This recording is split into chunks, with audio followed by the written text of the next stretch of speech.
concentration finds the way. Everyone has two natures. One wants us to advance, and the other wants to pull us back. The one that we cultivate and concentrate on decides what we are at the end. Both natures are trying to gain control. The will alone decides the issue.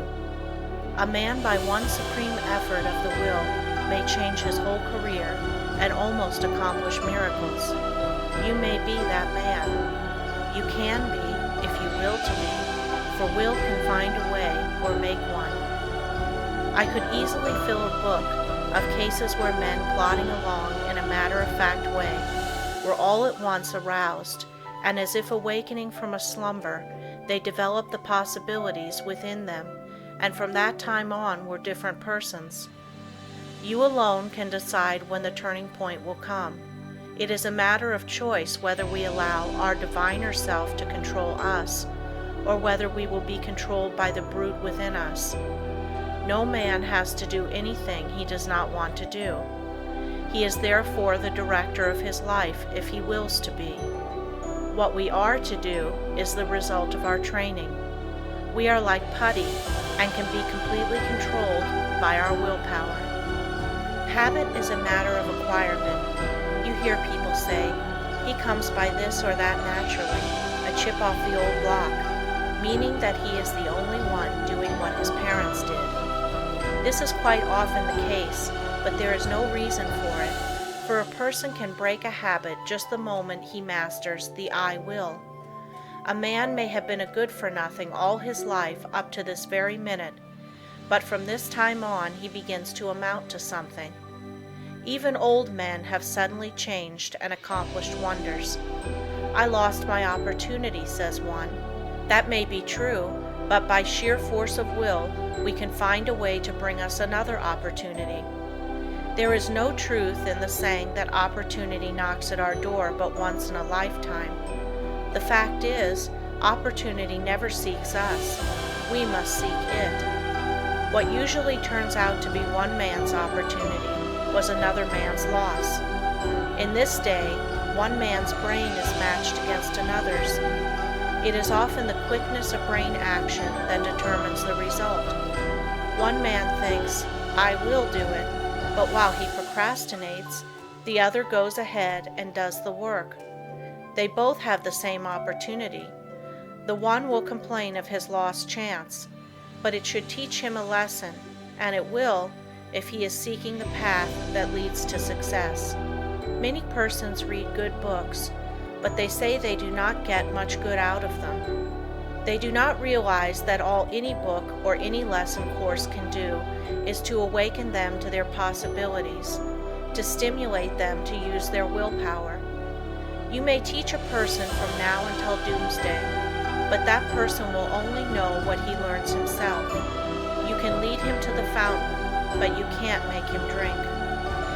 One of the most beneficial practices I know of is that of looking for the good in everyone and everything, for there is good in all things. We encourage a person by seeing his good qualities, and we also help ourselves by looking for them. We gain their good wishes, a most valuable asset sometimes. We get back what we give out. The time comes when most all of us need encouragement, need buoying up. So form the habit of encouraging others, and you will find it a wonderful tonic for both those encouraged and yourself, for you will get back encouraging and uplifting thoughts. Life furnishes us the opportunity to improve, but whether we do it or not depends upon how near we live up to what is expected of us. The first of each month, a person should sit down and examine the progress he has made. If he has not come up to expectations, he should discover the reason, and by extra exertion, measure up to what is demanded next time. Every time that we fall behind what we plan to do, we lose just so much, for that time is gone forever. We may find a reason for doing it, but most excuses are poor substitutes for action. Most things are possible. Ours may be a hard task, but the harder the task, the greater the reward. It is the difficult things that really develop us.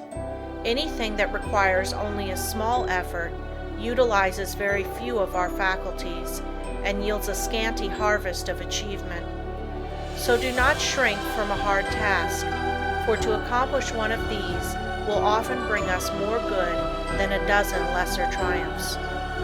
I know that every man that is willing to pay the price can be a success. The price is not in money, but in effort. The first essential quality for success is the desire to do, to be something. The next thing is to learn how to do it. The next to carry it into execution. The man that is the best able to accomplish anything is the one with a broad mind, the man that has acquired knowledge, that may, it is true, be foreign to this particular case, but is nevertheless of some value in all cases. So the man that wants to be successful must be liberal. He must acquire all the knowledge that he can. He must be well posted not only in one branch of his business, but in every part of it. Such a man achieves success. The secret of success is to try always to improve yourself, no matter where you are or what your position. Learn all you can. Don't see how little you can do, but how much you can do. Such a man will always be in demand, for he establishes the reputation of being a hustler. There is always room for him because progressive firms never let a hustler leave their employment if they can help it. The man that reaches the top is the gritty, plucky, hard worker, and never the timid, uncertain, slow worker. An untried man is seldom put in a position of responsibility and power. The man selected is one that has done something, achieved results in some line, or taken the lead in his department. He is placed there because of his reputation of putting vigor and virility into his efforts, and because he has previously shown that he has pluck and determination. The man that is chosen at the crucial time is not usually a genius. He does not possess any more talent than others, but he has learned that results can only be produced by untiring, concentrated effort. That miracles in business do not just happen. He knows that the only way they will happen is by sticking to a proposition and seeing it through. That is the only secret of why some succeed and others fail. The successful man gets used to seeing things accomplished and always feels sure of success. The man that is a failure gets used to seeing failure, expects it, and attracts it to him.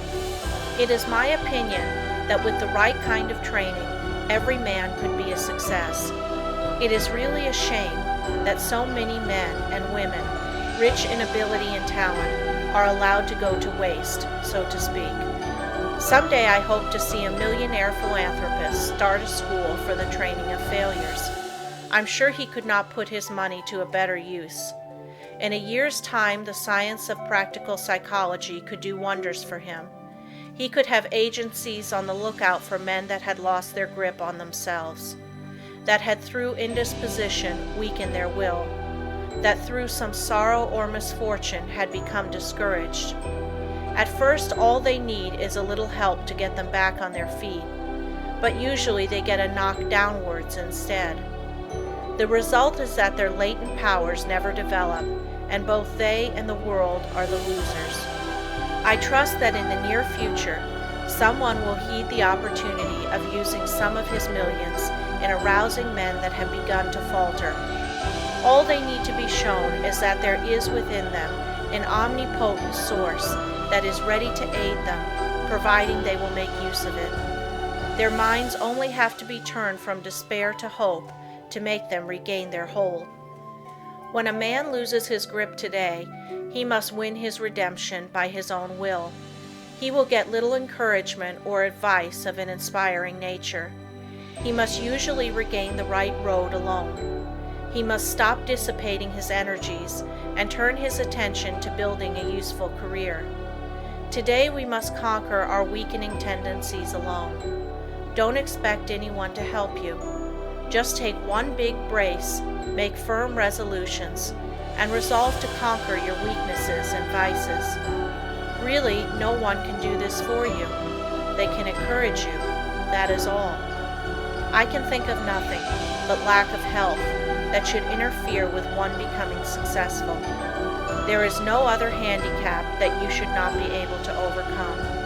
To overcome a handicap, all that is necessary to do is to use more determination and grit and will.